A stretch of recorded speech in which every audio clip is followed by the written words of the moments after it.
Mike Gittins of Locked On UCF. Scott Frost. If I just put it plainly as why is he the guy? Why is he the right hire? What makes you so confident in that name, Frost?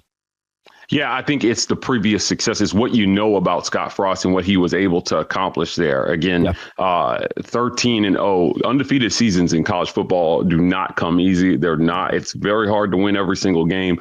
We saw a UCF team in 2017 that would have made a 12-team college football playoff easily. As a matter of fact, they might have earned one of those coveted buys in the format that we're in currently. And so you're hoping that if you put enough dollars behind him, and then again, I can't reiterate enough, with the portal, you can flip a roster much faster than you could before in the past. Can he use the portal and whatever NIL dollars are available to him to flip that? I think that makes him the right guy for this job. There's enough ground support there for Scott Frost to go on a campaign, man, and explain to these kids. He's a young coach. He's a young coach as well, too. And I think that kids connect with a lot of this younger generation of coaches that understand a lot more what these guys are going through as players. And on the recruiting trail, we hear from athletes time and time again in many interviews with athletes. They talk about, hey, man, does this guy get it, man? Does he get where I'm coming from? Can he relate? Can we relate? Does he feel like somebody who understands where I come from and what my struggle is and why this is so important to me, right? And then the last part of it is in talking to people who have had contact with Scott Frost. I'm going to get to know this coach over his time at UCF, but I talked to people who have dealt with Scott Frost, and the overwhelming consensus is that he's somebody who can connect with kids. He knows how to do that. And that's going to pay dividends for him, I think, because if the dollars are the same, because everybody talks about, you got to have money. Like, look, man, if you're a top 50 overall kid, the dollars are pretty much the same almost everywhere you're going to go. People understand where the market is at. So it still comes down to coaching and development. And do I believe what this guy is telling me? Right. Do I believe when he tells me his vision for what my talent could be at UCF, do I believe him? Because coaches are out here lying to kids, man, to get them there. And now the kid has more power than they've ever had. If you lie to me, I'm out. You can't handcuff me to school anymore. I can get in that first portal period and I can say, hey, look, you either keep your promises or I'm out. From what I understand, Scott Frost is a guy who keeps his promises or at least tries to.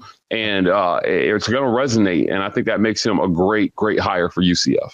Mike, I want to talk later on about how the Nebraska tenure for Frost could be seen as a downside, but I want to take time now to talk about how we can put it behind us and not worry about his time in Lincoln. What do we do to soften the blow of such a bad 5-year stretch for him at Nebraska? Well, redemption stories are very common in college football. Your Lane Kiffins, your Steve Sarkisians, these guys who resurrected from a lot of off-field issues. And look, man, there were a lot of stories about the end of Scott Frost's tenure. It involved alcohol and women and all kinds of craziness. And look, I think America loves a comeback story. We love a comeback story, and we love a good redemption story. So has he learned from those things? Again, in talking to people close to Scott Frost, there's been a lot of reflection that's happened over the last 2 years, and he feels like he's got that part of his life together, and this is a good time for him to jump back into coaching, right? And so I think the message here is redemption. Right. He who among us who is without sin cast the first stone. Like, look, there's no perfect person out there. Frost has made his mistakes, and his legacy will be about what he does moving forward. Yep. Right. So, you've got an athletic director who's decided to take a chance, and that's part of it. Right. A lot of these coaching contracts have behavior clauses and morality clauses in them. And if you don't do the right things, they can terminate you with cause and not pay you a dime on the way out. Well, look, you have conversations on the front end to make sure that's not going to be a problem. You got to put it in there, but I don't think it's going to be a problem with Scott Frost. I think that sometimes going through that stuff, Drake, is what you need to be able to straighten things out and get on the right path. Right. So it's about redemption to me, and I think he's going to find it at UCF.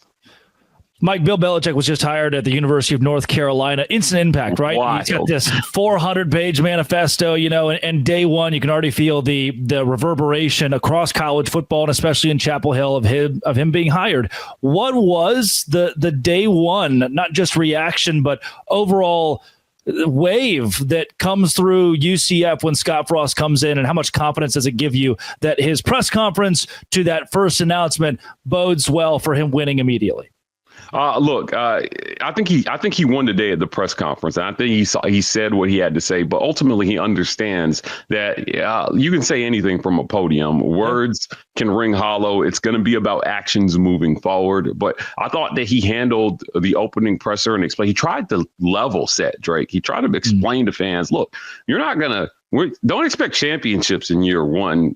We've got to build this thing, and I need time to do that. So setting the expectations is what he aimed to do. I thought he did a good job of conveying that message. But ultimately, no matter what he says, he understands that the clock is ticking from day one, and he's got to show marked and clear progress from year one. So even if it doesn't show up big in the wins and losses column, you're still statistically showing that you're moving the thing the right direction, or recruits are committing, or you got something to hang your hat on. And Scott Frost understands that. I think recruiting is going to be the big one. If you can land a top 25 recruiting class in year one, you're going to be showing great progress there. And if you can't do that, then you got to get in the portal and you've got to get that big name. And then you've got to show out in year one and show proof of concept, Drake. So he talked about all those things in his opener. And like, look, I think he's got a good blueprint for how to do this. And that gives people a lot of confidence.